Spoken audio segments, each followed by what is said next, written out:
Hi friends. ഇപ്പോൾ ഈ video കാണുന്നവർക്ക് ചിലർക്കെങ്കിലും ഒരു നെഗറ്റീവ് തോന്നും. എന്തിനാണ് ഈ തവളയൊക്കെ പിടിച്ച് നമ്മൾ അലിഗേറ്ററിന് തീറ്റി കൊടുക്കുന്നത്? കാരണമുണ്ട്. അത് കാരണം അറിയണമെങ്കിൽ നമ്മൾ ഈ ഗപ്പിയൊക്കെ വളർത്തുന്നവരോട് ചോദിക്കണം. നമ്മൾ ഗപ്പിയൊക്കെ വളർത്തുന്നവരുടെ ടാങ്കിലൊക്കെ ആണെങ്കിൽ മിക്കപ്പോഴും, അതായത് ഫ്രിഡ്ജ് ബോക്സ് അല്ല, ഈ ഇതുപോലെ ഈ പടുതാക്കുളം അതുപോലെയൊക്കെ ചെയ്തെടുക്കുന്നതിനകത്ത് മൊത്തം മഴ സമയമാകുമ്പോഴും ഈ തവള വന്ന് മുട്ടയിടും. അതുപോലെ എൻ്റെ ഒരു 4 കുളത്തിലും ഇതുപോലെ തവള മുട്ടയിട്ട് അധികം ഇപ്പോൾ ഗപ്പിയെക്കാട്ടിലും കൂടുതൽ വാൽമാക്ര കുഞ്ഞുങ്ങൾ. അപ്പം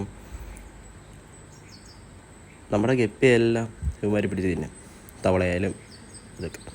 അപ്പോൾ അതുകൊണ്ട് എന്തായാലും ഇവനെ പിടിക്കുക, നേരെ നമ്മുടെ വാഹയ്ക്ക് കൊടുക്കുക. അപ്പോൾ ഞാൻ ആദ്യം വാഹയ്ക്കാണ് കൊടുത്തത്, പക്ഷെ അവന് പറ്റുന്നില്ല കഴിക്കാൻ. ലാസ്റ്റ് ഞാൻ എന്ത് അലിഗേറ്ററിന് കൊടുത്തിരുന്നത്, അവ ഒറ്റയടിക്കാനെ തീർത്തിട്ടുണ്ട്. അപ്പം ഞാനാണെങ്കിൽ മാക്സിമം ഇങ്ങനെ കിട്ടുന്ന തവളകളെയൊക്കെ കൊണ്ട് പുറത്തുകൊണ്ട് കളയാറുണ്ട്.